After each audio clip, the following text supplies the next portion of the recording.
오늘날 전 세계 경제를 유대인들이 꽉 잡고 있다는 사실은 많은 사람들이 다 알고 있는 이야기입니다. 그런데 유대인들은 오늘날뿐만 아니라 초대교회 당시에도 1세기에도 아주 뛰어난 상수를 가진 장사 천재들이었습니다. 그들은 어떻게 하면 돈을 많이 벌 수 있을까? 어떻게 하면 어느 도시로 가면 돈을 많이 벌 수 있을까를 생각하며 살았습니다. 그래서 그들은 끊임없이 이 도시 저 도시를 다니면서 또 새로운 개척지를 찾아서 무역 범위를 확장하고 막대한 이윤을 취하고는 했습니다. 오늘 본문에서도 초대교회 당시 유대인들이 큰 이윤을 꿈꾸면서 야심차게 장사 계획, 사업 계획을 세우는 것을 볼 수 있습니다. 참고로 여기서 말하는 유대인들이란 기독교로 개정한 크리스찬 유대인들입니다.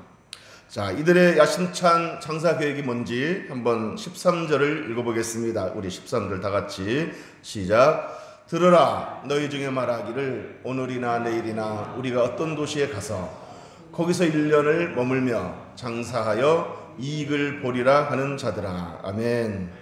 오늘이나 내일이나 우리가 어떤 도시에 가서 거기서 1년을 머물며 장사하여 이익을 보리라.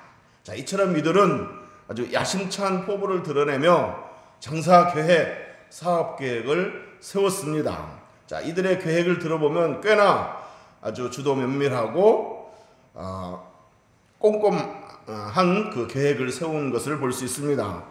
오늘이나 내일이나 그랬는데 이 말은 무슨 말입니까? 시간 계획을 세웠다는 얘기입니다.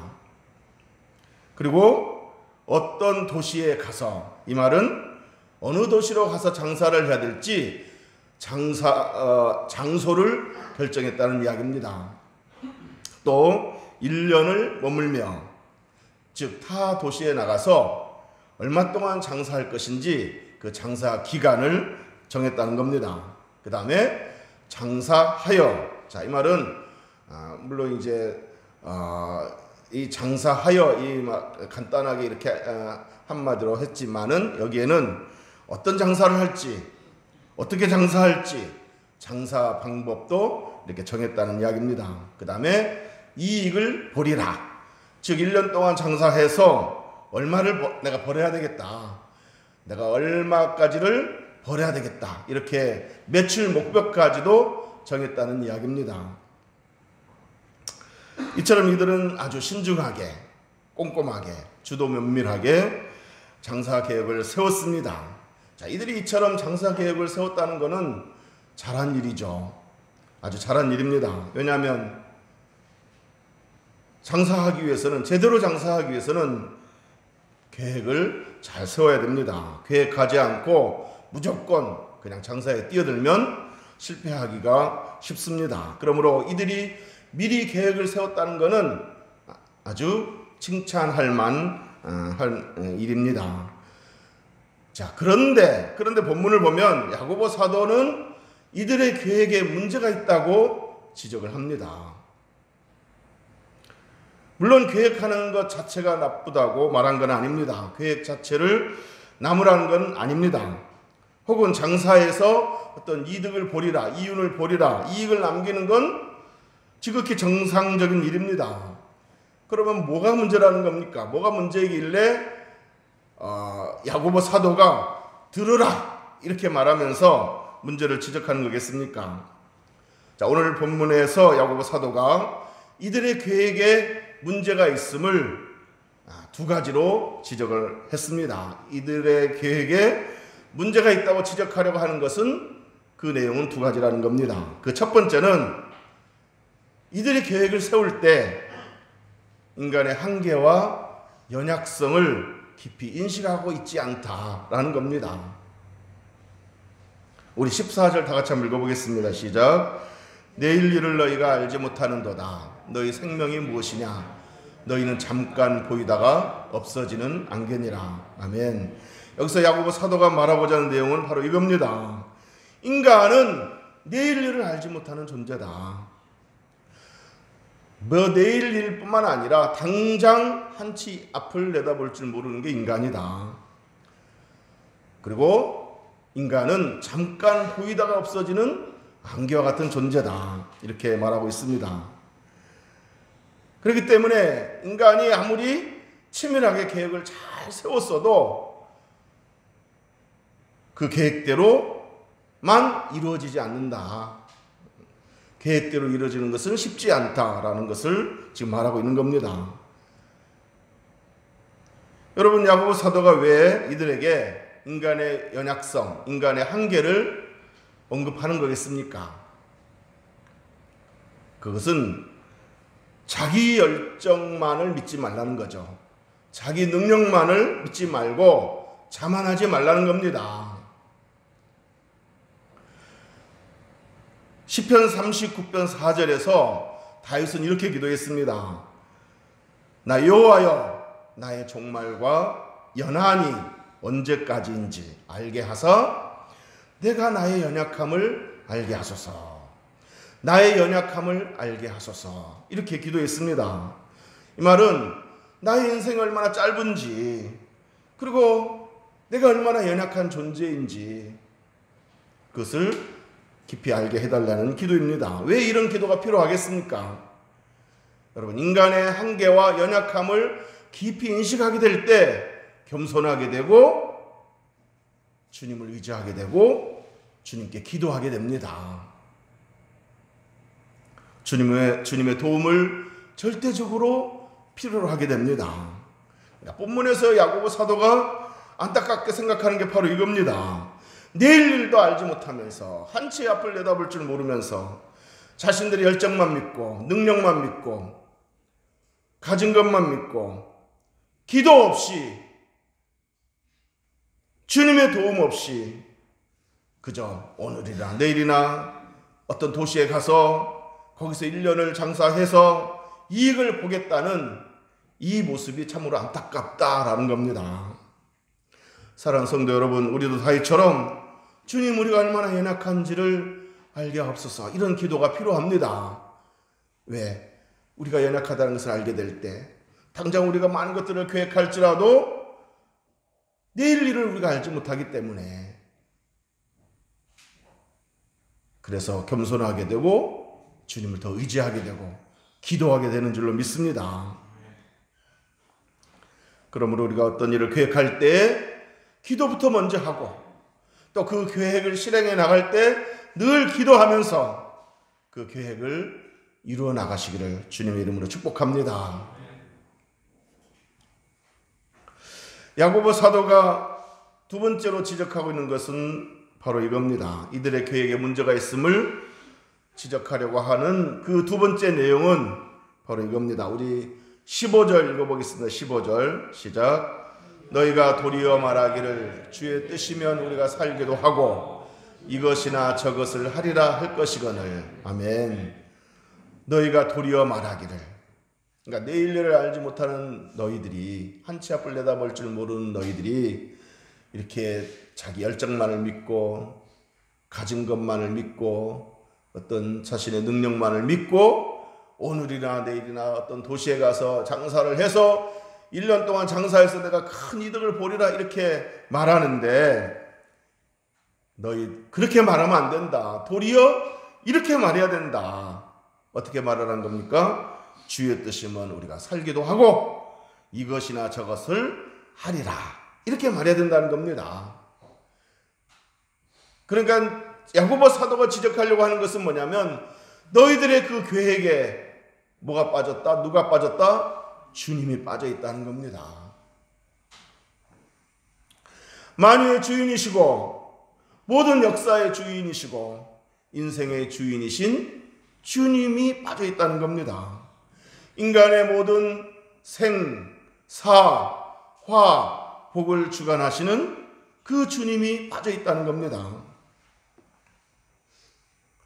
주님을 배제한 채 계획을 세우고 그 계획을 추진하려고 하는 것은 매우 무모하다, 어리석다는 것을 지금 지적하고 있는 겁니다. 그래서 사도 야고보는 너희가 도리어 말하기를, 그러니까 자기 열정만을 믿고 오늘이나 내일 어떤 도시에 가서 1년을 장사해서 큰 이득을 보리라 이렇게 말할 것이 아니라 도리어 너희들이 이렇게 말해야 된다. 주의 뜻이면 우리가 살기도 하고 이것저것을 하리라. 주의 뜻이면 이렇게 말해야 된다는 겁니다. 그러니까 너희들의 그 계획에 문제가 있는 것은 뭐냐? 두 번째는 주님이 빠져 있다는 겁니다. 역사의 주인이시고 만유를 주관하시는, 그리고 인간의 생사화복을 주관하시는 그 주님이 지금 너희들의 계획에 빠져 있다.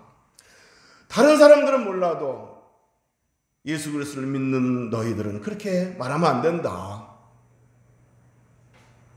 만유의 주인이시고 모든 역사의 주인이시고 인생의 주인이신 그리스도 그 주님을 배제한 채 앞일을 계획하고 또 그 계획을 추진해 나가는 것은 어리석다라는 겁니다. 그러니까 계획을 잘 세우는 것까지는 좋은데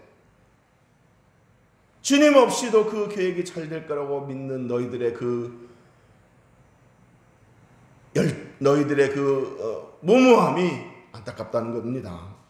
그래서 야고보는 이들에게 들으라 하면서 지금 두 가지를 얘기한 겁니다. 첫째는 인간에게는 한계가 있고 또 인간은 참 연약한 존재다. 이것을 너희들이 알아야 된다. 그리고 두 번째는 그렇기 때문에 그 계획에 주님이 빠져 있어서는 안 된다. 주님이 개입돼야 된다. 이것을 지금 말하고 있는 겁니다. 사랑하는 성도 여러분, 다른 사람은 몰라도 적어도 우리 믿는 자들은 어떤 계획을 세울 때 혹은 그 계획을 실행해 나갈 때 반드시 주님이 그 계획 안에 있어야 되고 주님이 그 계획을 이끌어 가시도록 주님께 맡겨야 되고 주님의 도우심을 구해야 될 줄로 믿습니다. 안 믿는 사람은 몰라도 우리 믿는 사람들은 딱 제도적으로 장치를 달아놨습니다. 주님 아니면 아무것도 할 수 없도록 딱 장치를 만들어 놨습니다. 요한복음 15장 5절에서도 그렇게 말했습니다. 나는 포도나무요 너희는 가지라. 그가 내 안에 내가 그 안에 거하면 사람이 열매를 많이 맺나니 나를 떠나서는 너희가 아무것도 할 수 없습니다. 나를 떠나서는 너희가 아무것도 할 수 없습니다. 그러니까 다른 사람은 몰라도 안 믿는 사람들은 몰라도 그리스도인들은 주님을 떠나서는 아무것도 할 수 없음을 알아야 된다는 겁니다. 주님을 배제한 채 어떤 계획을 세우고 목표를 정하고 그 일을 추진해 나가는 것은 어리석다는 겁니다. 처음에는 잘 되는 것 같아도 주님을 배제한 채 어떤 일들을 추진해 나갈 때는 처음에는 잘 되는 것 같아도 결국 끝이 좋지 않다. 설령 주님을 배제한 채 자신이 하고 있는 일들이 잘 된다 하더라도 그 잘됨은 축복이라고 할 수 없습니다.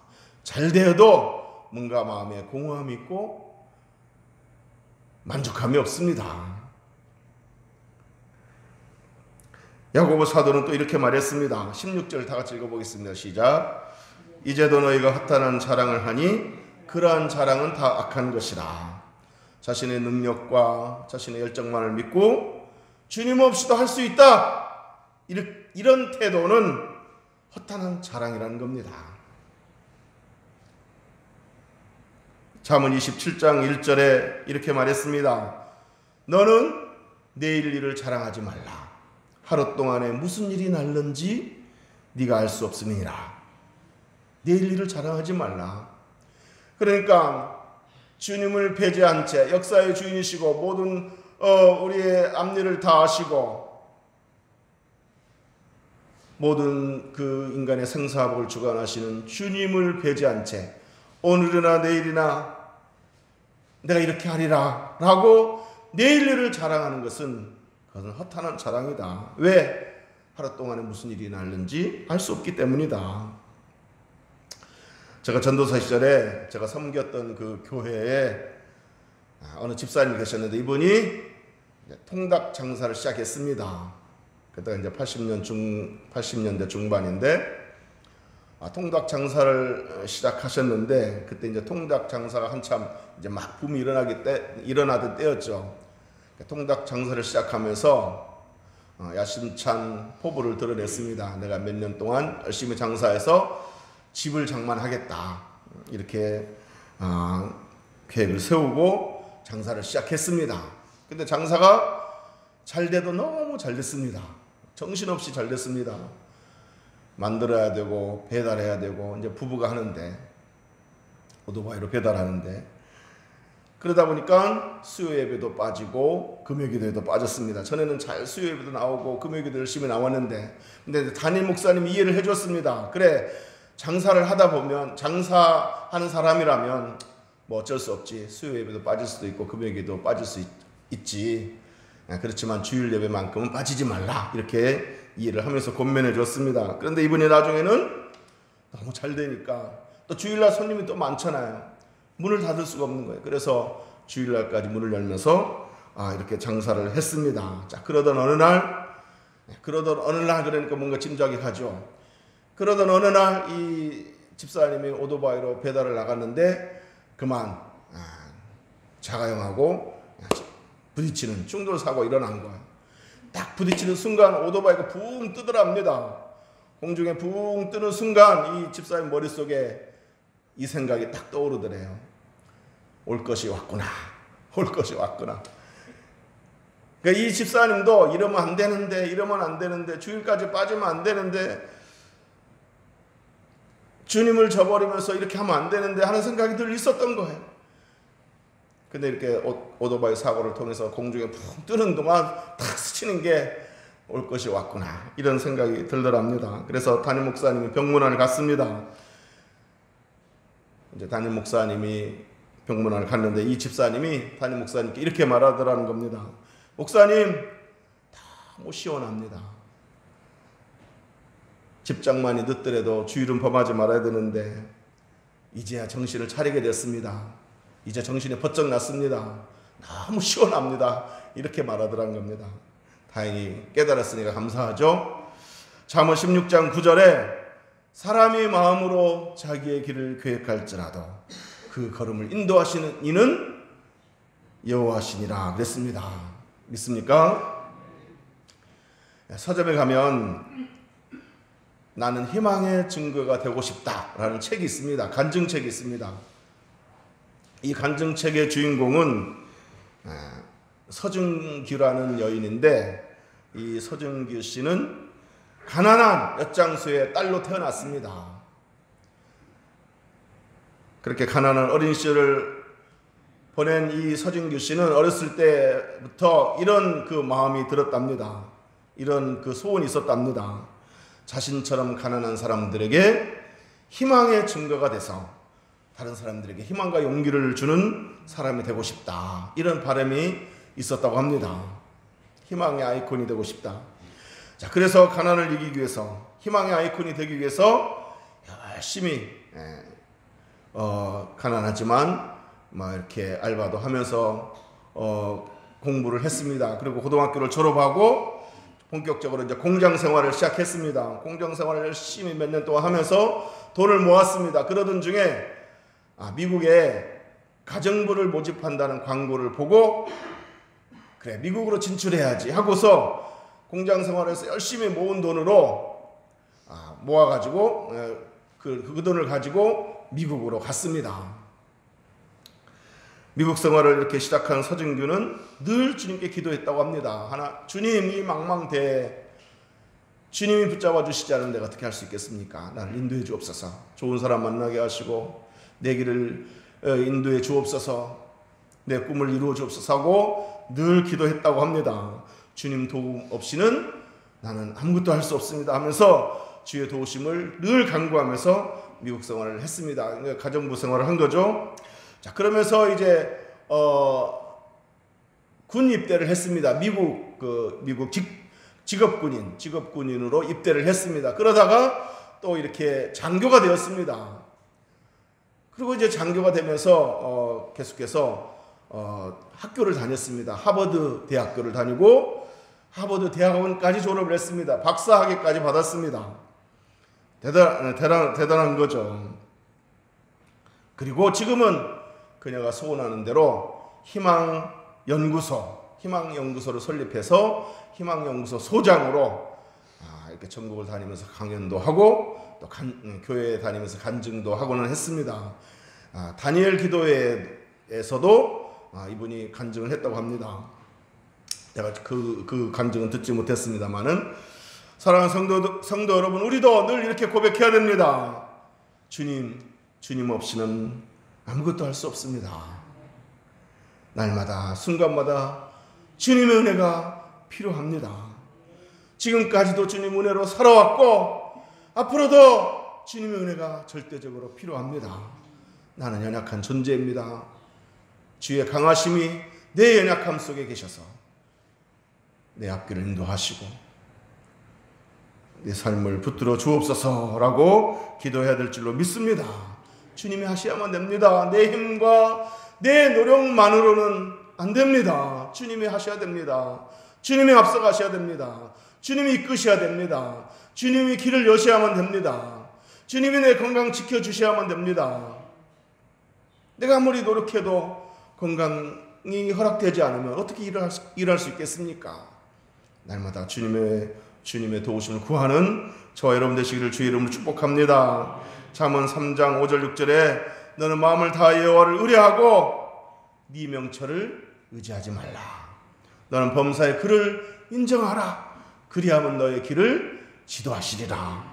범사의 그를 인정하라. 주님을 인정해 드리는 겁니다. 주님, 나는 연약해서 아무것도 할 수 없지만 주님은 뭐든지 하실 수 있습니다. 주님의 맘만 먹으면 안 되는 게 뭐가 있겠습니까? 나는 안 되지만 주님은 할 수 있습니다. 주님 일하시옵소서 하고 주님을 인정해 드리고 주님께 맡기면 주께서 저와 여러분의 길을 지도하시고 이끌어 가시고 풍성케 하시고 좋은 결과 있게 하실 줄로 믿습니다. 자, 마지막으로 야고보 사도는 이렇게 말했습니다. 우리 17절 다 같이 읽어보겠습니다. 시작. 그러므로 사람이 선을 행할 줄 알고도 행하지 아니하면 죄니라. 자, 이 말의 의미는 문맥상 이렇게 해석할 수 있습니다. 우리가 어떤 계획을 세우거나 실행할 때에 우리가 연약하기 때문에 우리 연약함을 주님께 고백하면서 주님을 의지하고 주님께 기도하면서 해나가야 된다. 이것을 잘 알면서도 그렇게 하지 않으면 죄가 된다. 이렇게 해석할 수 있습니다. 그러니까 선을 알고서도 행치 아니하면, 선을 행할 줄 알고도 행하지 않으면 죄다, 이 말은 우리가 연약하기 때문에 주님을 의지해야 된다는 거, 그거 알면서도 주님을 의지하지 않고 내 방법대로 내 힘으로 하려고 하면 그것은 죄가 된다. 무슨 죄가 되겠습니까? 교만죄 아니겠습니까? 나 기도 없이도 잘할 수 있어. 기도하지 않는 것은 여러분 교만한 죄예요. 왜? 난 기도 안 해도 잘할 수 있어. 이런 태도이기 때문에 그렇습니다. 그러므로 선을 행할 줄 알면서도 행하지 않는 것은 죄다. 이 말씀을 우리가 그렇게 해석해야 된다는 거예요. 내가 주님을 의지하는 거 알면서도, 내 힘으로는 안 되는 거 알면서도, 주님을 의지해야 된다는 거 알면서도 주님을 의지하지 않고 기도하지 않는 것은 죄가 된다. 이렇게 해석할 수 있다는 얘기입니다. 자, 이제 말씀을 정리하도록 하겠습니다. 시편 14편 1절에서 이렇게 말씀하셨습니다. 어리석은 자는 그 마음에 이르기를 하나님이 없다 하는도다. 하나님이 없다고 말하는 사람은, 그 사람은 어리석다는 거죠. 자, 그런데 여러분, 불신자가 하나님 없다고 말하는 것은 그럴 수 있습니다. 불신자는 하나님 모르니까 하나님은 없다 이렇게 말할 수 있습니다.